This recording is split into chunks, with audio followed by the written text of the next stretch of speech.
Hello everyone, welcome back to my channel. My name is Areej and I make videos every week about self-mastery, self-actualization, spirituality, and as I evolve, my content evolves, so it's very likely that I will be covering a lot more topics kind of within that realm over the future.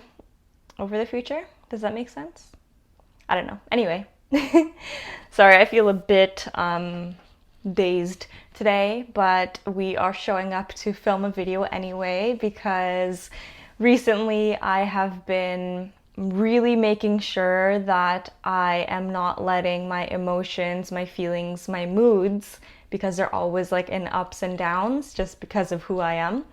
I'm just really putting an effort into making sure that I'm not letting those moods affect the way that I live my life, because I feel like for most of my life I have given a lot of my power away to my wavy moods, and it's like I would find that if I had something that I wanted to plan for myself related to my self-growth stuff, especially when it comes to videos and things related to my business, if I was in a low mood, it would be really hard for me to actually do the thing that I had set out for myself to do. But I don't know what shifted in the last couple of weeks, but I'm just really aware of that now and ensuring that I am maintaining my power and doing what I really, really want to do despite what I may be feeling. But anyway, today's video is about boundaries. So a lot of people often ask me the question, I feel like I get this question probably once a week. People always ask me if I am still in contact with my parents or my family in general. And if you're new to my world, then you might want to go back into my channel archive, because when I started this channel, it was one of the main reasons was really to document my journey of finding my own place in the world. I know that sounds really cliche, but it really came down to the fact that I did not resonate with a lot of the values and belief systems that my parents resonated with and the ones that I grew up with. And when I got to university, I kind of started rebelling against that system that I was raised in, and as a result I got disowned by my family. And I go very much in detail about this. I think the whole kind of saga started about 4 years ago, maybe. I would say it was when I was in first or second year of university. So if you're interested in that and you want to watch my whole kind of journey up to getting to this point, then it's all available for you. But anyway, I still get a question a lot. Do you still talk to your parents? And what is that relationship like now after 3-4 years of having that disownment process happen and everything like that? And the answer I always give is that the relationship that I have with my parents is ever evolving. It's the way that it looks now is not going to be the way that it looks maybe even a couple months from now or a year from now. And the way that it has looked in the past, that's also been it hasn't been a linear process at all. So of course, when everything first happened, it was really, really hard for me to be separated and be no contact with my family. And there were quite a few months of absolutely no contact with either of my parents. But as time progressed and as both I went through my own healing process and my parents went through their own healing process, things started shifting. And where we are in the present moment, I still don't talk to my dad at all, really. And with my mom, I have limited it to text only. And the reason for this, like when I tell people this, people often assume it's because my parents are the ones that are upholding those limitations of less contact. Well, maybe my dad is, but but when it comes to my mom, the fact that I'm only engaging with her through text, it's a very conscious decision on my part. As I've been working with clients over the past year who are moving through similar situations as I did with their families and things like that, one thing that keeps coming up is how important boundaries are. If you are South Asian, I think that's the example that I'm really going to be giving to you in this specific videos when it comes to boundaries. But well, South Asian or from a similar background where your family is very controlling. When you decide that you want to separate from that power structure, there is a period of time where you are very vulnerable because you have given up some sense of stability and security, and you have kind of individualized and left the pack, left the group. And so naturally, we are very social creatures. That situation is very emotionally taxing on us. And so we find ourselves often in a very vulnerable position. And this is usually when, if you're in the process of wanting to move out of your family home or things like that, right when you first move out, the first couple of weeks, even months, you are kind of in this like little cocoon of vulnerability. And in that cocoon, you are very susceptible to outer influence because you are in a position where you have kind of gone against everything that you have been taught. And therefore, like, because you are kind of rewriting some neural pathways and you're rewriting some thought structures in your mind, you are no longer following the things that you have been conditioned to follow. There's a period where you really question yourself and you really question whether you made the right decision. So when you're in that questioning period, obviously you have the decision that you made, which is the one where you wanted to make yourself an individual and you wanted to take your power back and you wanted to take your life back. So that's a decision you made. But on the flip side, there's a part of you that still might feel like, oh, maybe I shouldn't have done this, or maybe I'm a bad person. What's wrong with me? Did I fuck up my life forever? Things like that. So if you have anyone in your life that is feeding the voices in your head that are against self, if you are letting people in that are feeding the voices of self-sabotage, it really, really makes things more difficult than they have to be. So for example, if you move out of your family home and you allow your family to stay in communication with you as you are in the process of moving out, first of all, you're gonna be in a very emotional state because there's like a huge life transition that you have to integrate. But on top of that, if you are constantly answering texts and phone calls from your family while you are in this process of taking your power back, it is going to make it so much harder for you to believe in yourself because you are constantly letting in thoughts from them. You're constantly letting in attacks, that prevent you from feeling confident in your decision. So in that kind of a case, it is so important, and this is what I recommend to all the clients that I've worked with so far, at least for the first little bit. This is different also, this period of time is different for different people. The amount of time you spend in this vulnerable state depends on who you are. For me, it honestly lasted months.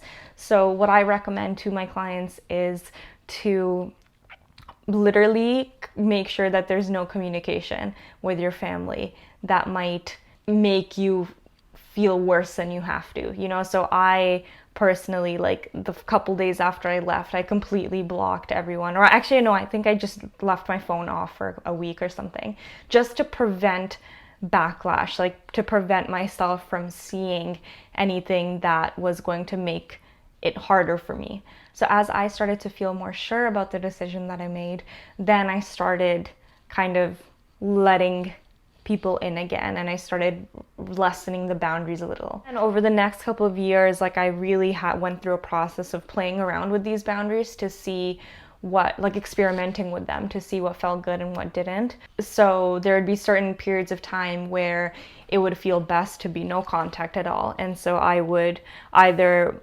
block my family, so I wouldn't receive, or my parents, so I wouldn't receive any messages at all from them into my field, or I would just, if they did come in, I just wouldn't respond at all. But then other parts of my life, as I was in a more uplifted state, or my parents were just in a feeling nicer to me and weren't being as, like, weren't attacking me as much and weren't being so judgmental to me, in those periods of time, I would open up the communication channels a little bit. But everything was, it's like I really had to realize that how much communication I was allowing was up to me, you know, and there was like a whole period as well where I had to kind of overcome guilt and shame, but that's a whole other topic on its own. But it really, like, I realized that if I want to feel good about myself, and if I want to feel good about the decision that I make, and if I want to lessen the amount of stress and guilt that I feel on a daily basis, then I really have to make sure that I am implementing strong boundaries with my family members, so that I'm not letting attack thoughts in that will give more ammo to my mind. You know what I mean? So now it's at a point where I don't really communicate with my dad much, because I don't think he's even close to understanding yet my side of things, and I don't think he's ready to accept any of it at all, which is fine, and that is his decision as well. Our parents also do not owe us anything. That is another lesson that I had to really come to terms with. It's like they grew up within their reality structures and I grew up within mine, and my way is not the best way. It's not the most right way. It's just the way that I am seeing things and perceiving things. My parents, on the other hand, also are acting in alignment with their own reality structures. And so for me to feel like it is their responsibility to make sure that they match up with me, that is wrong on my part. And same with them. Like, if they believe that I need to match up with them, then that is also wrong. But one of the differences between myself and my parents is that I accept their way of being. As long as they are not trying to inflict their ways of being onto me, I am fully open to having a relationship with them. But until that happens, I am not going to be super close, you know? So anyway, like what I was saying, with my dad right now, I don't think there's the level of acceptance that I need yet to be able to talk to him. I message him every now and then, to which he doesn't really respond. Like, I messaged him Happy Father's Day, because I just want him to know that it's open on my side. Like, I'm open to giving it a chance if he's open to it, but I'm also being patient and giving him the time and space that he needs.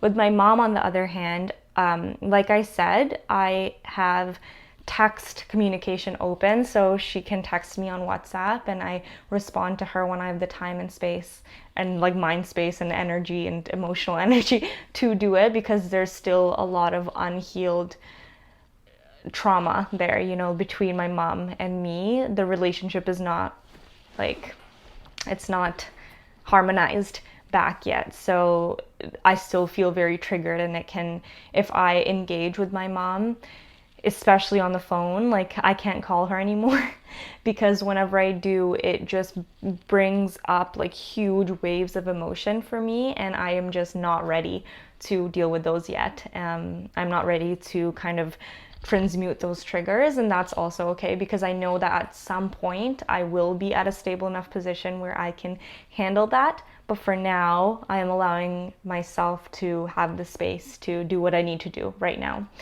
So anyway, boundaries, very, very important. I was giving the example of my family situation, but I also have had to learn how to maintain boundaries with other people, friends, other people that are in my life as well, because I am a very sensitive person, and I'm also in a place in my life right now where I am just really, really hyper focused on creating my business and creating a career for myself. And that requires me to not give into distractions very often, because if I give into distractions and if I lose focus, it really affects my creativity and how I'm able to speak and my ideas and all of that. So even with friends and things, it's like I have kind of gotten myself into a place where people just know that if they message me or try to call me, I will not respond until I am ready. And that can be hours, that can be days.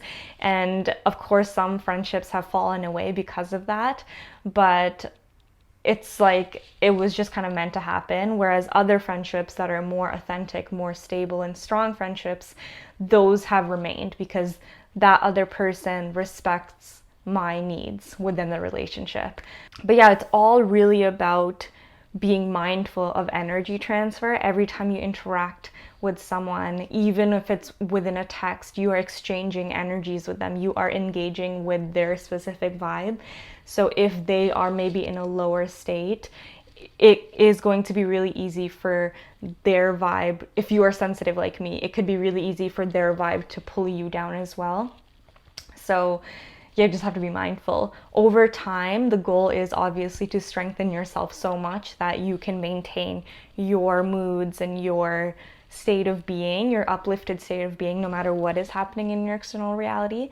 But obviously that process takes time because we're human beings and we get triggered because we have unhealed wounding within us. So it's all about giving yourself time and giving yourself space and honoring yourself and making sure that the people that you are letting into your life are also honoring you and are matching the level that you want to be treated at, you know? So even if it's hard, not letting family or other people who are constantly bringing you down or attacking you, even in small ways, not letting them into your space even. Just realizing that anyone who is in contact with you, that is a privilege for them to be in your life. You have the full control over who you let in, and it's really important to make sure that you are being mindful of who is around you and who you're spending time with and whose ideas you're letting into your own mind. So yeah, that is the end of the video. I feel pretty complete with that. I will probably talk about boundaries more at some point on my channel because this is a huge topic for me. It is one of like the main life lessons that I've been really working through over the past couple of years. So it's likely going to come up again. But other than that, if you liked this video, then please do something about it. You can like press like, you can subscribe to my channel. And other than that, I'm currently allowing people in for my first live group course, Goddess Initiation. It's an 8-week course. You can see all the details on the website. The link is in the description below. If you have any questions, you could always message me, DM me on Instagram, or just message me through the contact form on my website. So there's that. And then I also am taking on more people for my one-on-one mentorship program, Divine Alchemy. The description links as well. Links in the description as well for that. And yeah, and then lastly, I have a Patreon page where I do weekly live streams and some other fun things. So if you are interested in a more affordable way to work with me more intimately, then that is for you.